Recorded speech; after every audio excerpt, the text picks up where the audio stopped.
CID మాజీ అదనపు SP Vijaypal అరెస్టును ఏపీ డిప్యూటీ స్పీకర్ రఘురామకృష్ణరాజు స్వాగతించారు. కస్టడీలో తనను హింసించిన వారంతా జైలుకు వెళ్లడం ఖాయమన్నారు. సిఐడి మాజీ చీఫ్ సునీల్ కుమార్ విదేశాలకు పారిపోకుండా లుకౌట్ నోటీసులు ఇవ్వాలని రఘురామకృష్ణరాజు సూచించారు. కోర్టు వారు నన్ను పిలిపించమంటే ఇంకేం పిలుస్తాం, ఆల్రెడీ 5ంటికి తోసేసాం జైల్లోకి అన్నాడు. అక్కడ సుధాకర్ రెడ్డి సెకండ్ హాస్పిటల్కి తీసుకెళ్ళమన్నప్పుడు తీసుకెళ్లకుండా మీరు ఎలా చేస్తారు, హాస్పిటల్కి తీసుకెళ్ళండి అని చెప్తే చాలా దరిద్రంగా మాట్లాడాడు ఆ సుధా. అది చూసి contempt proceedings against Sunil Kumar and Sudha కూడా ఇనిషియేట్ అయినాయి. సరే, మళ్ళీ ఆ కేసు అది విచారణకు రాలేదు.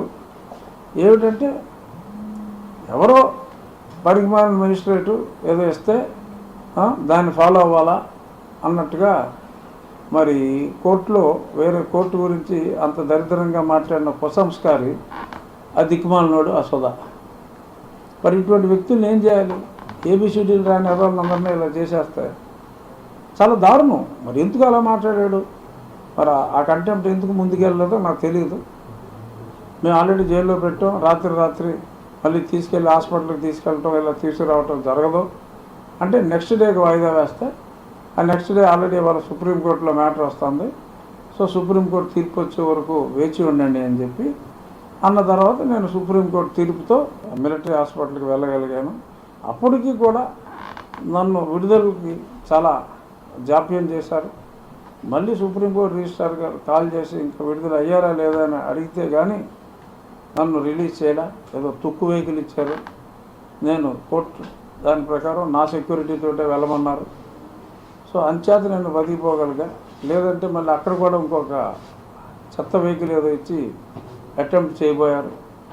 ఏదైనా అన్ని రకాలుగా ఆ వెంకటేశ్వర స్వామి దయతో మళ్ళీ అక్కడ నన్ను మిలిటరీ హాస్పిటల్లో కూడా మళ్ళీ తిరిగి అరెస్ట్ చేయాలనుకున్నారు. నన్ను అకంపెనీ చేసిన ఎస్ఐ అక్కడే ఉంచి ఎక్స్ట్రా పోలీసులను పెట్టి మళ్ళీ ఎవరో ఇక్కడ ఆఫీసర్ని ఇంకెక్కడో గుట్ట మీద ఉన్న ఆఫీసర్ని మరి వాళ్ళు మాట్లాడుకుని నన్ను వెంటనే రిలీజ్ చేసిన వెంటనే అరెస్ట్ చేయడానికి మళ్ళీ వేరే వ్యక్తిని కూడా అక్కడ పెట్టారు. ఆ ఏఆర్ఎస్ఐతో మాట్లాడినా సరే మళ్ళీ అరెస్ట్ చేయడానికి అతన్ని అక్కడే పెట్టారన్న సంగతి అతను కూడా చెప్తాడు. ఎంత వెంజెన్స్గా మరి నేను ప్రభుత్వానికి కొలుతున్నటువంటి నా మీద కేసు ఏంటి? A2 TV5 A3 AB అన్నా లేకపోతే ఏదో మొత్తం మీద నాతో పాటు అక్యూజ్డ్గా మరి ఆ 2 మీడియా సంస్థలని అందులో పనిచేసే వాళ్ళందరినీ కూడా మరి అన్యాయంగా పెట్టడం జరిగింది. కానీ ఇతను ఇప్పుడు చెప్పబోయేది ఆల్రెడీ అదర్ ఇన్ఫర్మేషన్ కూడా కొరిలేట్ చేసుకున్నారు. సో కాబట్టి నా ఉద్దేశం ఎక్కువ సమయం ఇంత ముందులాగా పట్టకపోవచ్చు. మరి ఇతని కస్టడీ అయిన తర్వాత మరి ఖచ్చితంగా సునీల్ కుమార్ అనే వ్యక్తిని ఖచ్చితంగా పిలిచి విచారించాలి.